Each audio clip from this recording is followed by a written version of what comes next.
What's up guys, Phantom here back with episode 83 of my F1 2019 career mode as we are going to COTA for the USA Grand Prix for round 19 of season 4 here. As you can see, we have a tire wear upgrade, an ultimate tire wear upgrade, as this is our last upgrade for the season, as the next one coming will be in Australia, so we will not be able to use that for the rest of the season, as we are still second to McLaren as we will head off to qualifying.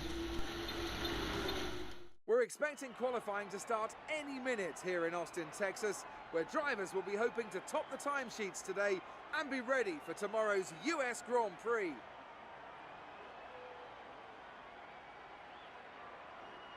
And I'm here, of course, with Anthony Davidson on what has turned out to be a very pleasant day indeed. No weather to interfere, no problems on the track, so absolutely no room for error. That's right, Crofty. It's looking good out there at the moment. Each team will have their own game plan for this session, and of course, once the cars leave the garage, they'll be under parc fermé conditions, so any last-minute adjustments need to be done right here and now. Beyond that, it's all up to the driver. Who can keep their tyres in the right temperature? Who can hit their apexes? No race fuel on board these days, of course. These are the fastest cars we've had in a long time, and it's right here in qualifying where they're at their absolute peak. Let's get started.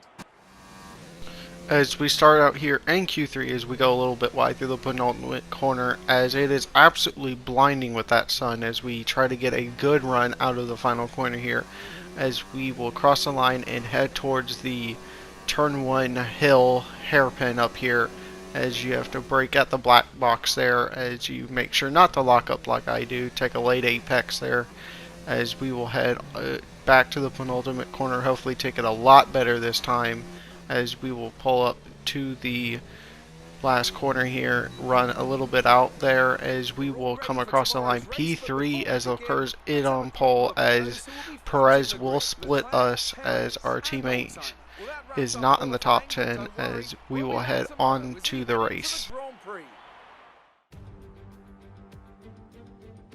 What fantastic enthusiasm we have for Formula One here in the United States of America. And it's an enthusiasm born from generations of memorable Grand Prix racing.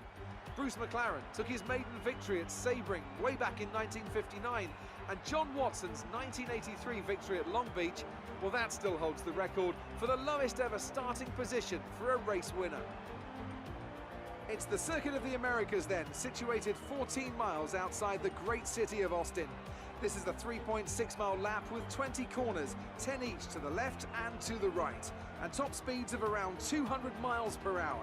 Overtaking opportunities are available into turns 1 and 12, especially with that rear wing DRS wide open.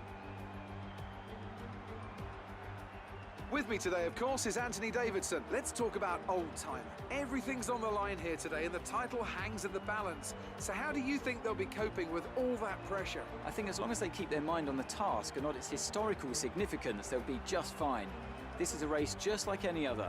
You do the best you can and accept that sometimes things are going to happen outside of your control. If they can approach today with that attitude, the pressure shouldn't be a problem.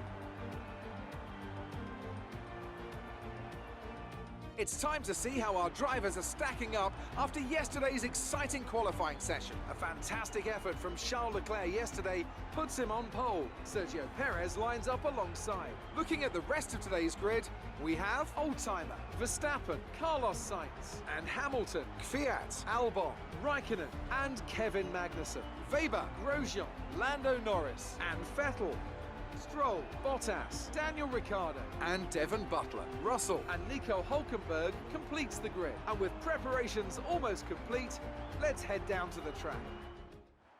As we sit here on the grid in P3, as the McLarens are ahead of us, including our rival Leclerc, as the 5 lights are out, as we head immediately up the hill towards turn 1 here, as we cover off Verstappen there, as the two McLarens are going side by side, as we have Verstappen on our inside now, but we have cleared him, as it looks like Perez has actually gotten ahead of Leclerc there, as we've almost run the back of Leclerc there, who tried to get back in line, as we're going to look around the outside here of the S's here. We'll have the inside here, as we will take P2 from Leclerc, as we are on lap 2, as Perez has absolutely left us as Leclerc's looking really tasty now. He really wants that second place from us, as we're going to set up here in the middle of the track, as he thought about a move to the inside as we go a little bit wide, as we are really struggling to get the car to turn in through the S's and turn sector 3,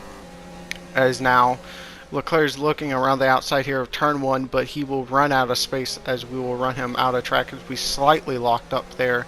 But coming back to the back stretch here, he's in our slipstream. He's not letting us go at all, as we are all the way over, basically off the track, as we will slowly turn to the middle. As we've been hit by Leclerc, as I think he's lost some of his front wing there, as once again Leclerc, who's been struggling to get points the last few races, had like a 64-point lead over us at Singapore before the Singapore Grand Prix, going from Italy onward, has just evaporated, as he's not scored that many points. He just ran into the back of us here as we came back over to cross the line at the middle of the track, actually, as he's just kind of ran into the back of us, as I don't understand what he's doing at all, as even with damage he's just so much quicker than us, as he's once again attacking us, as he's going to try to go around the outside. As we lock up there a little bit, we leave him some space there on the outside, but we will keep on to second, as we now on the next lap have gotten away from this group a little bit, as Verstappen has got his front wing chipped off there as he was attacking Leclerc, as he's behind him, as he's broken, and then he's just, I don't know, accelerated slightly or broken less, or it was just bizarre why he would just run into the back of Leclerc there, as we will make our pit stop here on lap 7, as it is really just terrible to drive. It's the first half of this race the last few years have been terrible with all the understeer that you get. It is not until the second half of the stint that you actually get some decent turn in, as you saw there on the top of the screen there. Stroll is out of the race, as we will get a replay of that as we exit the pits here in P10, as we are still in the points, as you can see through the long right-hander here, as he looks like his car's just given up on him, as he was running like 16th there. He wasn't really going for anything. As we come on to lap 9 here to regain our positions, as you can see Perez is just gone. He's already in the S's, as really nothing happened, as Perez has taken again another win here, as this makes it 3 in a row, I think, or 3 total, as he's been on fire the second half of the season, really picking up for Leclerc, as we will pick up P2 at our home race. I think the boss will be happy with that one.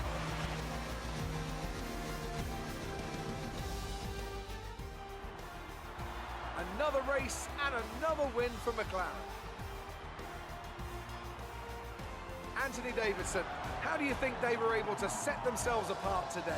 I'd say it was down once again to good, consistent driving, nailing the corners, working to the track conditions and perfecting the team's strategies. They got all of these things right today, and the results speak for themselves.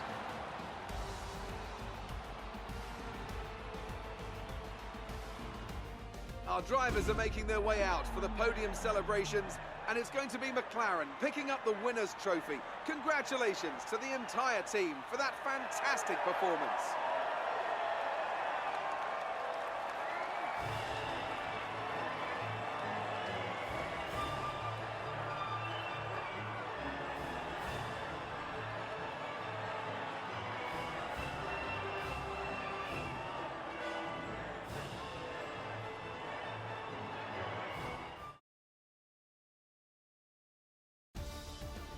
Let's have a quick look at how the driver's standings have changed.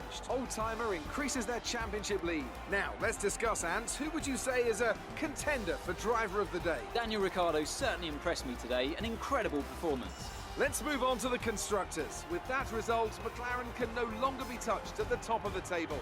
They've had their ups and downs this season like all teams, but they've weathered the storm and come out on top. McLaren are world champions once again. It's been an absolutely wild weekend of Formula One action.